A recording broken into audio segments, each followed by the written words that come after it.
नमस्कार मित्रांनो, स्वागत आहे तुमचं आताच्या ब्रेकिंग न्यूजमध्ये. मित्रांनो, 2025 संपायला आता काही दिवसच उरलेत. तर 1 जानेवारी 2026 पासून अनेक नियम आणि धोरणांमध्ये मोठे बदल होणार आहेत.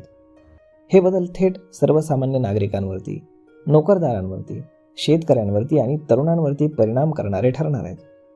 बँकिंग नियम, सोशल मीडियाचा वापर, इंधनाचे दर, सरकारी योजना आणि पगाराशी संबंधित नियमांमध्ये बदल होणार असल्यानं 2026 या वर्षाचा पहिला दिवस अत्यंत महत्त्वाचा ठरणार आहे. तर मग चला जाणून घेऊयात कशामध्ये काय बदल होणार आहेत ते. तर नवीन वर्षामध्ये क्रेडिट स्कोर हा जो अपडेट करण्याची पद्धत आहे ती बदलणार आहे. आतापर्यंत 15 दिवसातून एकदा अपडेट होणारा क्रेडिट स्कोर आता दर आठवड्याला अपडेट केला जाईल. यामुळे कर्ज घेणाऱ्यांना याचा फायदा होणार आहे. त्यानंतर काही मोठ्या बँकांनी आधीच कर्जावरील व्याजदर हे कमी केलेत. त्यामुळे 2026 मध्ये होम लोन म्हणजेच गृहकर्ज, वाहन कर्ज आणि वैयक्तिक कर्ज घेणाऱ्यांना थोडासा दिलासा मिळणार आहे. यासोबतच फिक्स डिपॉझिट म्हणजेच FD वरील व्याजदर देखील थोडा कमी होणार आहे. त्यानंतर UPI आणि डिजिटल व्यवहारांबाबत नियम अधिक कडक केले जाणार आहेत. 1 जानेवारी 2026 पासून पॅन आणि आधार लिंक करणं आवश्यक असेल.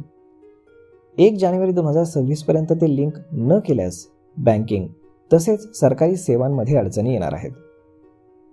त्यानंतर सिम कार्ड आणि मेसेजिंग ॲप्ससाठी देखील KYCचे नियम हे कडक होणार आहेत. व्हॉट्सॲप, टेलिग्राम, सिग्नल सारख्या ॲप्समधून फसवणूक थांबवण्यासाठी हे नवीन नियम लागू केले जात आहेत. त्यानंतर 16 वर्षाखालील मुलांसाठी सोशल मीडियाचा वापर हा कडक नियम लागू करण्याचा विचार केंद्र सरकार सध्या करत आहे. यावरती आधारित मर्यादा आणि पालकांचं नियंत्रण यावरती चर्चा सुरू आहे. ऑस्ट्रेलिया आणि मलेशियासारख्या देशांमधील नियमांचा अभ्यास यावरती केला जात आहे.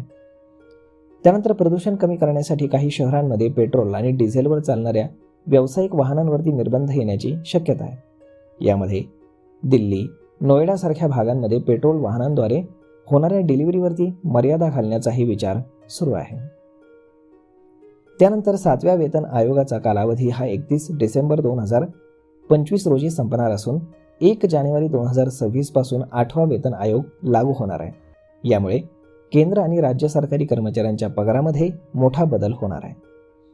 त्यानंतर महागाई भत्ता म्हणजेच DA देखील 1 जानेवारी 2026 पासून वाढणार असून महागाईच्या काळामध्ये कर्मचाऱ्यांना थोडासा दिलासा मिळणार आहे. काही राज्यांमध्ये किमान वेतनाचाही आढावा घेण्यात येणार आहे.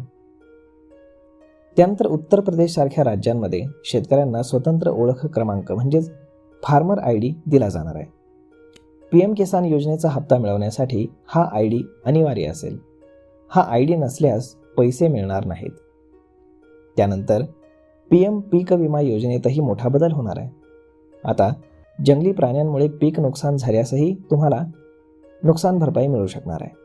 मात्र नुकसान झाल्यानंतर 72 तासांमध्ये माहिती देणं हे मात्र बंधनकारक आहे. त्यानंतर जानेवारी 2026 मध्ये नवीन आयकर रिटर्न म्हणजेच ITR फॉर्म्स येण्याची शक्यता आहे. हा फॉर्म आधीच बँक व्यवहार आणि खर्चाची माहिती यांनी भरलेला असू शकतो. त्यामुळे रिटर्न भरणं सोपं होईल, परंतु तपासणी अधिक कडक होऊ शकते. त्यानंतर 1 जानेवारी 2026 पासून LPG सिलेंडर, त्यानंतर व्यावसायिक गॅस सिलेंडर आणि विमान इंधन यांच्या दरामध्ये बदल होणार आहेत. याचा परिणाम घरगुती बजेट आणि विमान तिकिटांच्या किमतीवरती होणार आहे. तर 2026च्या सुरुवातीपासून बँकिंग, पगार, शेतकरी योजना, सोशल मीडिया आणि इंधन दरांमध्ये अनेक बदल होणार आहेत. त्यामुळे नवीन वर्ष सुरू होण्यापूर्वीच हे बदल समजून घेणं आणि आवश्यक कागदपत्र अपडेट ठेवणं हे सर्वसामान्यांसाठी अत्यंत महत्त्वाचं ठरणार आहे. तर मग मित्रांनो, हा व्हिडिओ, ही माहिती तुम्हाला कशी वाटली हे तुम्ही आम्हाला कमेंट करून नक्कीच सांगा. आणि जर आवडली असेल तर आपल्या जवळच्या मित्रमंडळींसोबत देखील हा व्हिडिओ तुम्ही शेअर करायला विसरू नका. धन्यवाद.